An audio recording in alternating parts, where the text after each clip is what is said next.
La víspera de Navidad de 1971, el vuelo 508 de Lanza despegó de Lima, Perú, con destino a Pucallpa. A bordo viajaba Juliane Koepske, una joven de 17 años, junto a su madre. Juliane, hija de 2 zoólogos alemanes de renombre, conocía bien la selva. Había pasado gran parte de su vida en una estación de investigación en la Amazonía, aprendiendo los secretos de la jungla de la mano de sus padres. Pero nada, absolutamente nada, podría haberla preparado para el infierno que estaba a punto de desatarse a 10.000 pies de altura, en medio de una tormenta eléctrica de una violencia apocalíptica. El avión, un Lockheed L-188 Electra, se adentró en una formación de nubes oscuras y turbulentas. La calma del vuelo se transformó en un caos de sacudidas violentas. Los objetos volaban por la cabina, los pasajeros gritaban presas del pánico. De repente, un destello cegador iluminó la oscuridad. Un rayo había impactado directamente en el ala derecha del avión. Juliane, desde su asiento en la ventanilla, vio con horror cómo el ala comenzaba a arder, una tea incandescente en medio de la tormenta. El avión, herido de muerte, comenzó a desintegrarse en el aire.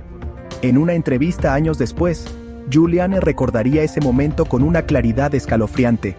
El rugido ensordecedor de los motores fue reemplazado por un silencio absoluto y aterrador mientras el avión se partía en pedazos.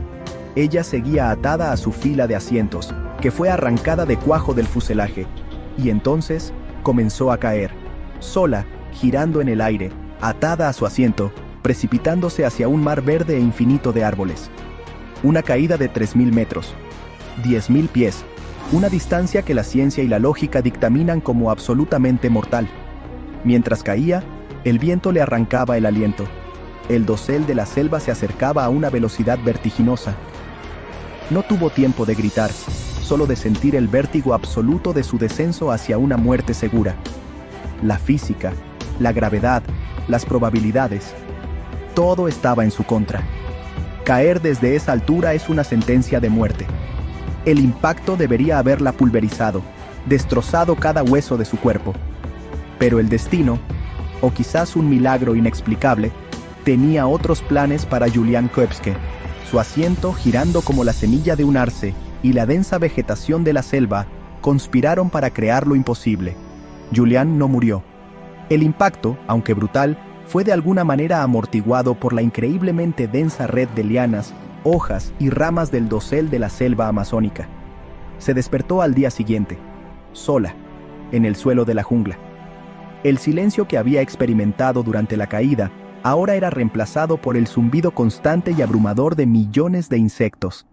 Estaba desorientada, adolorida y en estado de shock. Tenía una clavícula rota, un profundo corte en la pantorrilla y un ojo tan hinchado que apenas podía ver. Pero estaba viva. Su primer pensamiento fue para su madre, que había estado sentada a su lado. La llamó, gritó su nombre en la inmensidad de la selva, pero solo el eco de su propia voz le respondió. A su alrededor, solo encontraba los restos dispersos del avión, y una quietud espeluznante. Estaba completamente sola en el corazón de uno de los lugares más inhóspitos y peligrosos del planeta. Sin comida, con heridas abiertas y vestida solo con un minivestido sin mangas, sus posibilidades de supervivencia eran, según cualquier experto, prácticamente nulas. La selva amazónica no perdona. Pero Juliane no era una chica cualquiera. Los años vividos con sus padres en la estación de investigación le habían dado un conocimiento invaluable. Su padre le había enseñado una regla de supervivencia fundamental en la selva. Si encuentras agua, síguela.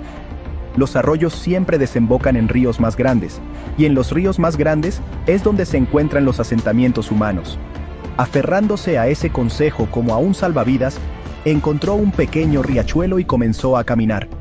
Con la clavícula rota, cojeando por la herida de su pierna y con la visión limitada, se adentró en lo desconocido. Los peligros eran constantes y aterradores. Serpientes venenosas, arañas, caimanes, y la amenaza constante de la infección en sus heridas abiertas. Los mosquitos la acosaban sin piedad, y los gusanos habían comenzado a infestar la herida de su brazo. Tuvo que sondear el suelo fangoso delante de ella con su única sandalia, pues había perdido la otra, para evitar pisar rayas venenosas. Durante días, caminó sin comer, Lamiendo el agua de las hojas, Julián caminaba por el arroyo, a veces con el agua hasta la cintura, tropezando, cayendo, pero siempre levantándose y continuando. En el 10º día de su odisea, su cuerpo estaba al límite. Estaba tan débil que a menudo tenía que dejarse llevar por la corriente, flotando sin fuerzas. Fue entonces cuando vio algo que le devolvió el alma al cuerpo, una pequeña canoa amarrada a la orilla de un río más grande al que había llegado. Sabía que la civilización no podía estar lejos. Cerca de la canoa, encontró un pequeño refugio de madera y un sendero. Estaba demasiado débil para continuar, pero sabía que había encontrado la salvación. Decidió esperar.